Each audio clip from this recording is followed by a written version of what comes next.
Abres los ojos y dices, ¡ay no, por favor!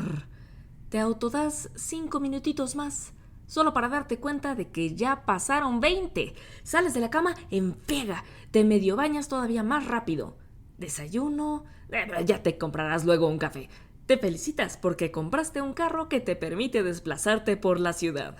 Pero cuando llegas a él, te percatas de que hoy es miércoles y no circulas porque a tu terruño le preocupa el medio ambiente y ya hay demasiado smog, así que de vez en cuando no tienes permitido usar tu auto. Bueno, pues hay que tomar primero pecero, autobús, camión, guagua, como le quieras decir en tu país. Si estabas medio limpio, empiezas a dudar de llegar así con el hacinamiento. Después del primer viaje y cuando al fin llegas al metro lo confirmas, no vas a llegar oliendo a recién bañado. Te abres camino a codazos. ¡Dejen de pasar! ¡Chingada madre, que se quite, don! ¡Qué calor hace aquí! No quiero comprar chicles a 10 pesos. Deme chance. Bajas del metro. Pastilla azul o pastilla roja o pastilla verde. Caminar, bici o Uber. Caminar, demasiado tiempo. Bueno, una bici de esas de renta, todas ocupadas de acuerdo con la app.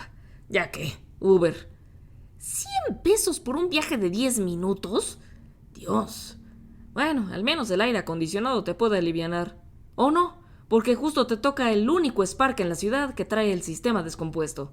Te haces el mismo tiempo que si hubieras caminado porque el tráfico en Polanco es terrible. Ah, sí, el mismo Polanco del que habla Emilia Pérez, que tampoco recomiendo para trabajar.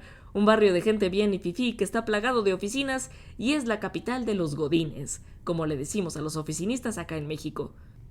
Tú eres eso, un godines, esclavo del capitalismo que después de 2 horas de camino ha llegado al trabajo 20 minutos tarde. No has comprado café, estás hecho una sopa de sudor y lo peor, odias tu trabajo. Esto es No Recomiendo, un podcast de antirrecomendaciones de la vida y de lo que consumimos.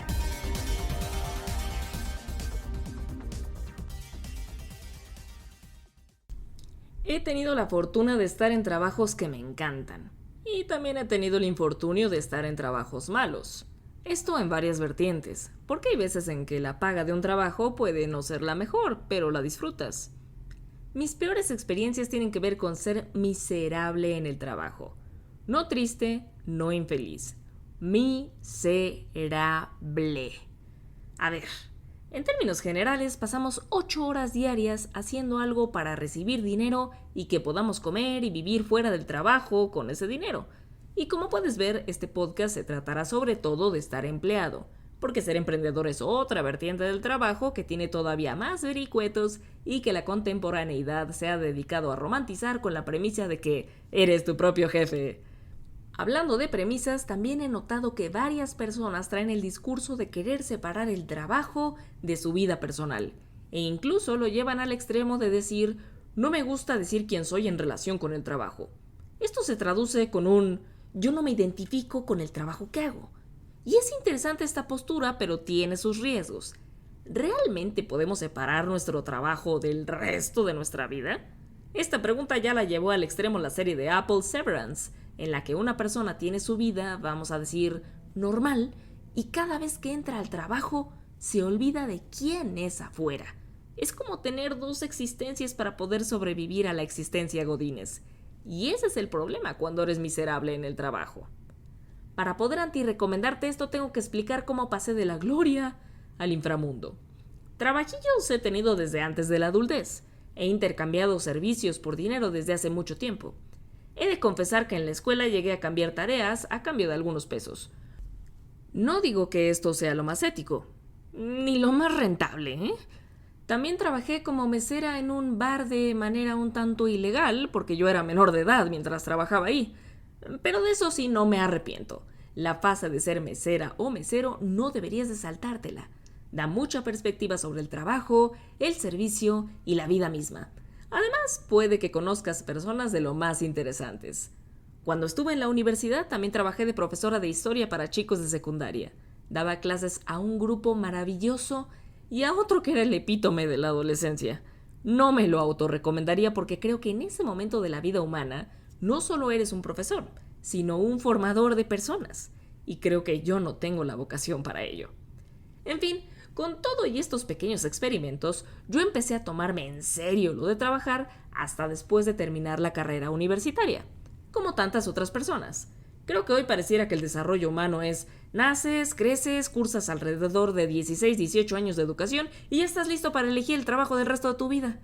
De por sí debo hacer un capítulo sobre no te recomiendo elegir carrera, porque ¿quién rayos puede elegir qué hacer o a qué dedicarse para el resto de sus días con apenas 17 o 18 años? En fin, yo había pasado de querer ser filósofa a decir quiero ser periodista y por eso quiero trabajar en un periódico de tiraje nacional. Esta idea la tenía fija en mi último año universitario. Para eso tenía que mudarme a la Ciudad de México y no quería entrar a cualquier periódico, quería entrar al periódico. No voy a profundizar tanto en esto, pero si vives en México te puedes imaginar de qué empresa estoy hablando si te digo que fue sumamente vilipendiada por nuestro anterior presidente. Sí, señor, el periódico más fifí de México. En su defensa, cuando yo entré todavía tenía la consigna de dar cabida a todas las voces sin importar su inclinación política. Y creo que está tratando de recuperar eso en recientes fechas. Pero esos son más bien chismes de los medios y no vengo a contar chismes, a menos que me invites a un tequila para ello. En ese momento, el diario que quería que me contratara tenía un programa llamado Taller de Redacción Periodística.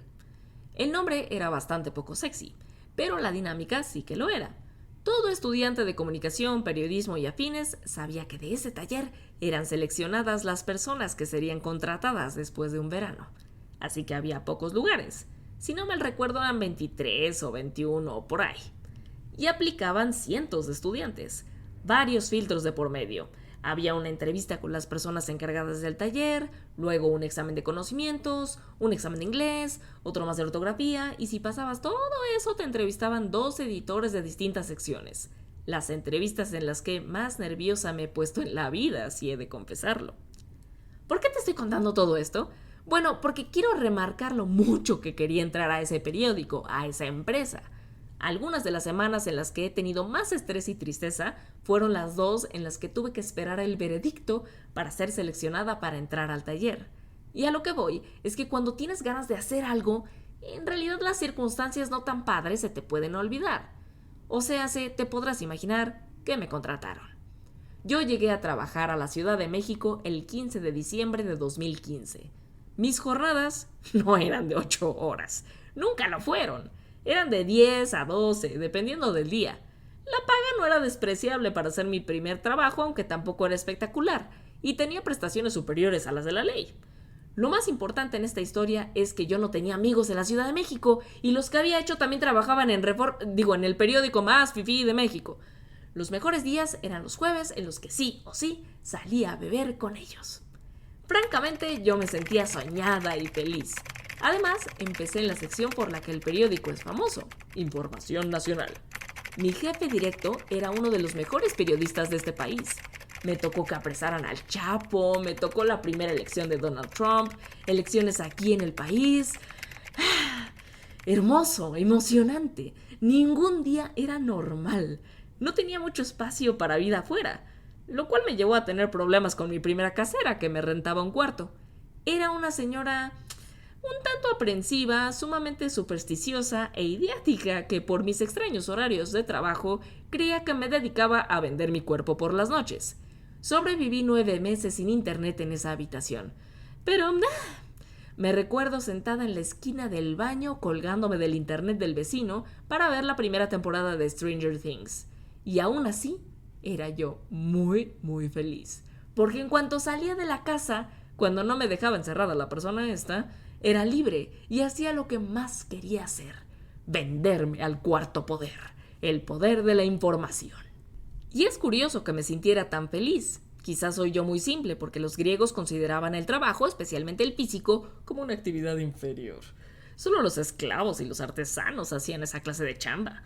Lo mejor era tener tiempo para la contemplación y la política, porque ahí no haces, sino que piensas. Vaya usted decir eso a los políticos actuales, porque además de pensar, vienen las actividades esperadas desviar algunos fondos, o sea, robar dinero de los contribuyentes para hacerse rico. En fin, me hace sentido lo que decía Hegel, por ejemplo. Él decía que el trabajo es clave para el desarrollo de la autoconciencia. Cuando uno transforma la naturaleza, el trabajador se transforma a sí mismo. El periodismo es considerado por muchos un oficio, uno que entrega información lo más objetiva posible para que la sociedad esté enterada de lo que pasa y pueda tomar decisiones basándose en ello. Es un trabajo con mucha responsabilidad y que me hacía pensar mucho en la ética de lo que yo hacía. Era muy autoconsciente en ese entonces. Y aquí tengo que decir que me sentía súper nietzscheana. El trabajo para él es una expresión de la voluntad de poder. Es una forma de reafirmar nuestra existencia en el mundo. Por eso se me hace un tanto tramposo creer que podemos separar nuestra vida de nuestra vida laboral. Yo creo que una profesión, oficio o como le quieras decir, reafirma que estamos vivos. Más ahora con las condiciones en las que en la mayor parte del mundo lo legal es trabajar 8 horas. No hay manera de olvidarte de un tercio de tu existencia. Y quizás hasta la mitad, considerando que deberías estar despierto solamente otras 8 horas. En mi caso, todo fue miel sobre hojuelas, hasta que me ascendieron. Durante unos meses fui la más feliz porque ya estaba yo de coeditora en la sección en la que quería realmente estar: cultura. Sin embargo, pasó algo curioso. Era yo editora de la sección cultural, pero mis horarios de trabajo me impedían ir a cualquier evento cultural. Yo trabajaba viernes y sábados, así que me perdía muchísimas cosas. Creo que lo que más dolió perderme fue el último concierto gratuito de Celso Piña antes de morir.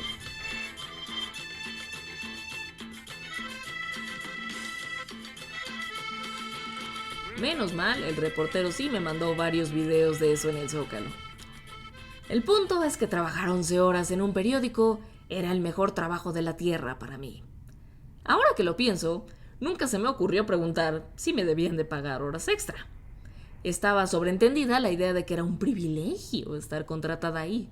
Hoy lo dudo, por supuesto. Sobre todo lo pienso por las muchas personas con familia que todavía trabajan en dicho diario.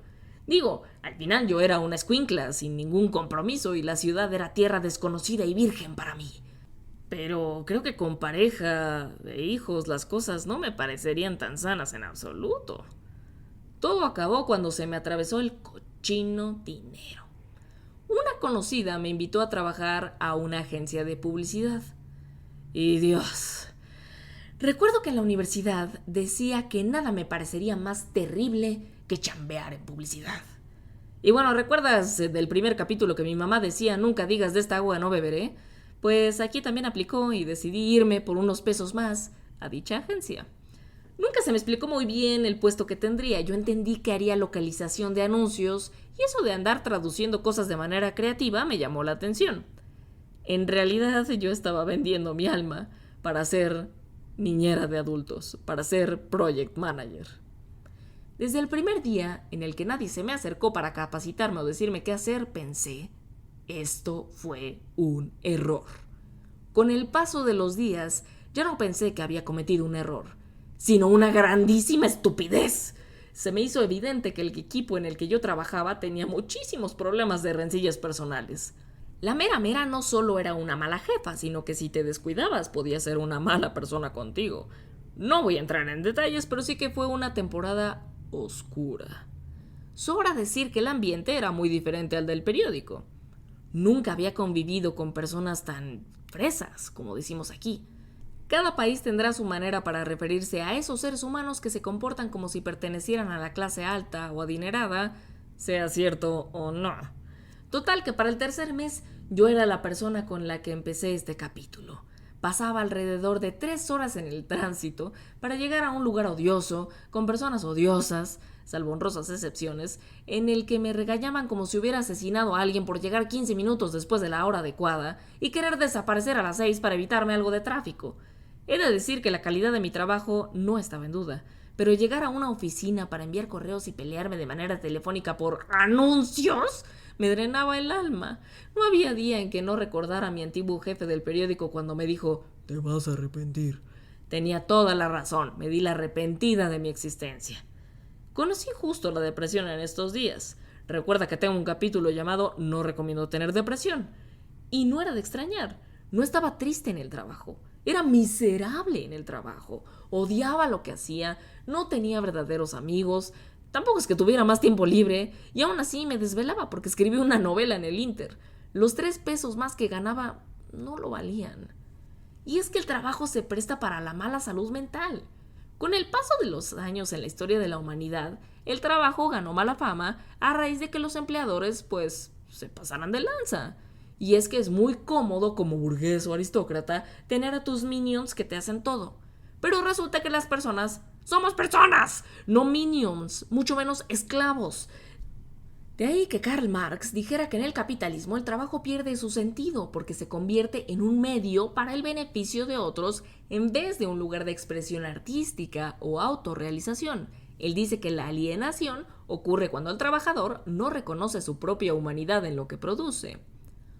Por eso es tan terrorífica la frase Arbeit macht frei, que significa el trabajo te hace libre, que se puso a la entrada de varios campos de concentración.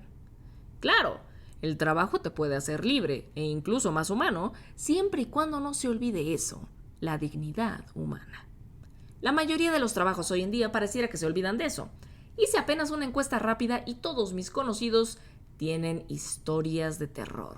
Gente que habla y no se siente escuchada porque sus puntos de vista no son tomados en cuenta jamás.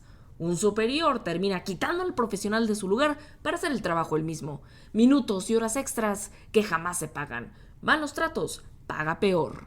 Y aquí es en donde lo que dice la filósofa Simone Weil es relevante. Ella veía el trabajo industrial como una forma de opresión. Pero en toda historia hay 2 versiones. Ella también creía que en condiciones adecuadas podía ser una vía para la espiritualidad y la disciplina interior. Pues en mi vida llegó un ángel que me ofreció empezar a hacer trabajos por fuera. Me topé con una disyuntiva que me taladraba la cabeza. A mí me habían enseñado que hay que ser empleada de una compañía, de preferencia transnacional, con buenas prestaciones para estar tranquila. ¿Debía yo de renunciar a una empresa así para empezar a freelancear, donde nada es seguro? Me costó mucho trabajo salirme del trabajo para ser freelancer o trabajador independiente, pero al final valió totalmente la pena. Mi salud mental se estabilizó y tuve tiempo para estar con mi mamá en sus últimos días de vida. También tuve tiempo para sacarme la espinita de ver cómo podía yo estudiar fuera de México. Fue en Inglaterra donde me topé con la disciplina que hoy me da de comer, la experiencia de usuario. Por alguna razón, no sé si es por la vertiente tecnológica o porque normalmente hay más personas jóvenes, las empresas que tienen un departamento de UX suelen ser más respetuosas de los tiempos de las personas. Casi siempre me han tocado jefes del estilo que me gusta. No son micromanagers, sino que te exigen resultados y tú ves cómo distribuyes tu tiempo. A ver, también he tenido experiencias no muy gratas en este campo, pero nada que no se haya solucionado, al menos a la larga. Por ejemplo, he sufrido de los despidos masivos tecnológicos y de un par de tropezones con el ambiente. Pero creo que la mayoría de las veces la gente está dispuesta a ser persona en este mundillo. Y bueno, además de tener un podcast y tener un trabajo godines de 8 horas, soy escritora. ¿Y qué pasa con esto? Es fácil simplemente decir que tu trabajo artístico es un hobby y ya. Sobre todo porque cuando uno crea, el trabajo artístico no es como otros tipos de trabajo. Porque desafía la idea de que el trabajo es solo un medio para la subsistencia. El arte es una forma de producción, pero su valor no siempre se mide en términos de utilidad o productividad económica. Una vez más, Hegel es quien veía el arte como una de las formas más altas del espíritu humano, junto con la religión y la filosofía. No es solo un trabajo, sino una manifestación de la libertad y la verdad en forma sensible. Pero obvio, Marx y la escuela de Frankfurt no estaban tan contentos en pensar sobre el arte relacionado con el capitalismo. Adorno, por ejemplo, decía que en la industria cultural el arte deja de ser genuino y se convierte en entretenimiento estandarizado. Preguntémosle a Netflix. Y ya el colmo es Walter Benjamin, que decía que la reproducción masiva del arte, como pasa con la fotografía y el cine, altera el aura del arte, afecta su relación con el creador, la obra y el espectador. Te podrás imaginar que determinar el precio del arte bajo el esquema capitalista es muy difícil. El mercado del arte es arbitrario, se basa en qué tan popular es el artista, por ejemplo. ¿Y qué pasa con los artistas que no tienen conectes? Pues justo, su trabajo no es tan redituable por el sistema capitalista. ¿Por qué es importante entonces pensar en el trabajo artístico si no eres artista? Bueno, pues porque hay gente que anda diciendo que el trabajo actual está más cerca del arte, como Mauricio Lazarato y Byung-Chul Han. Hoy se espera que los trabajadores seamos creativos, innovadores y que disfrutemos lo que hacemos, como hacen los artistas. El problema es que la exigencia de creatividad se convierte en autoexplotación, donde la pasión se usa para justificar la precariedad laboral, lo que me hubiera pasado tras años de estar en un periódico, básicamente.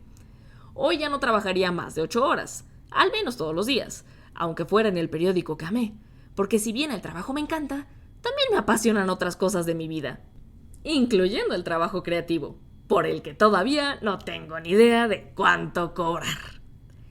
Y aquí va mi principal antirrecomendación de hoy.